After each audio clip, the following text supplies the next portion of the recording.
ಭಗವಂತ, ನನ್ ಮಗನ್ಗೆ ಒಳ್ಳೆ ಬುದ್ಧಿ ಕೊಡಪ್ಪ. ಅವನು ನಮ್ಮ ಅಣ್ಣನ ಮಗಳು ತುಳಸಿನೇ ಮದ್ವೆ ಆಗಿ ಅವಳೇ ನಮ್ಮನೆ ಸೊಸೆ ಆಗೋ ಹಾಗೆ ಮಾಡಪ್ಪ. ನಿನ್ಗೆ 101 ತೆಂಗಿನಕಾಯಿ ಹೊಡಿತೀನಿ.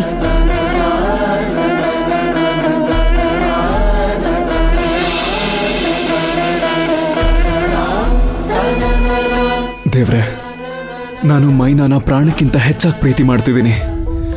ಅವಳನ್ನ ಬಿಟ್ಟಿರೋ ಶಕ್ತಿ ನನಗಿಲ್ಲ. ನನಗೆ ನನ್ನ ಮೈನಾ ಬೇಕು. ನಾನು ಮೈನಾ ಒಂದಾಗಬೇಕು. ದಯವಿಟ್ಟು ಹೇಗಾದರೂ ಮಾಡಿ ತುಳಸಿ ಜೊತೆ ಫಿಕ್ಸ್ ಆಗಿರೋ ನನ್ನ ಮದುವೆನ ಕ್ಯಾನ್ಸಲ್ ಆಗೋ ಹಾಗೆ ಮಾಡಪ್ಪ. ದೇವ್ರೆ, ನಮ್ಮನೇಲಿ ಏನ್ ನಡೀತಾ ಇದೆ ಅಂತಾನೆ ಗೊತ್ತಾಗ್ತಾ ಇಲ್ಲ. ಇದೆಲ್ಲ ಎಲ್ಲಿ ಹೋಗಿ ಮುಟ್ಟುತ್ತೋ ಅಂತ ಕ್ಷಣ ಕ್ಷಣಕ್ಕೂ ಮನ್ಸಲ್ಲಿ ಭಯ ಜಾಸ್ತಿ ಆಗ್ತಾನೆ ಇದೆ.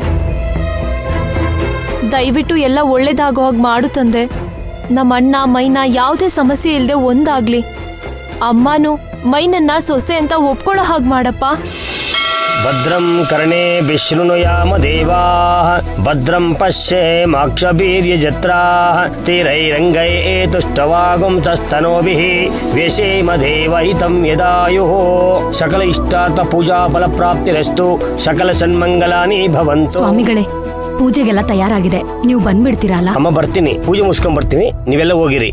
ಸರಿ. ಭಗವಂತ, ಸುಕನ್ಯಾ, ನಡಿಮ್ಮ. ಧ್ರುವ, ನಡಿಪ್ಪ, ನಡೀರಿ. ಬಾ ಮಗ್ನೆ. ಧ್ರುವ, ಬಾಪ.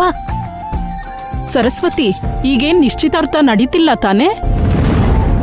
ನಿಶ್ಚಿತಾರ್ಥ ಅಲ್ಲ, ನನ್ ಮಗನ್ ಧ್ರುವಂಗೆ ಜಾತಕದಲ್ಲಿ ಒಂದ್ ಸಣ್ಣ ದೋಷ ಇತ್ತು.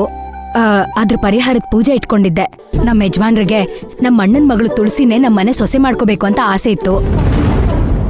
ಆ ಭಗವಂತ ಅದನ್ನ ನೆರವೇರ್ಸಕ್ಕೆ ಇಲ್ಲಿವರೆಗೂ ಶಕ್ತಿ ಕೊಟ್ನಲ್ಲ. ಆ ಭಗವಂತನ್ಗೊಂದ್ ಪೂಜೆ, ನನ್ ಮಗನ್ ದೋಷ ಪರಿಹಾರಕ್ಕೊಂದ್ ಪೂಜೆ, 2 ಇಟ್ಕೊಂಡಿದೀನಿ. ನಿಶ್ಚಿತಾರ್ಥನ ಇನ್ನೊಂದ್ ದಿನ ಇಟ್ಕೋತೀವಿ. ಹೋಗ್ಲಿ ಬಿಡಿ, ಇನ್ಮೇಲಾದ್ರೂ ಏನೋ ಒಳ್ಳೇದಾಗ್ಲಿ. ಎಲ್ಲ ನಿಮ್ಮಂತವ್ರ ಆಶೀರ್ವಾದ. ಹೋಗ್ಬರ್ತೀನಿ. ಅಯ್ಯೋ, ಪೂಜೆಗೆ ಸಮಯ ಆಗುತ್ತೆ. ಹೌದು, ನಡೀರಿ. ಬಾ, ಬಾ, ಸುಕನ್ಯಾ. ಬಾ, ದೀಪ.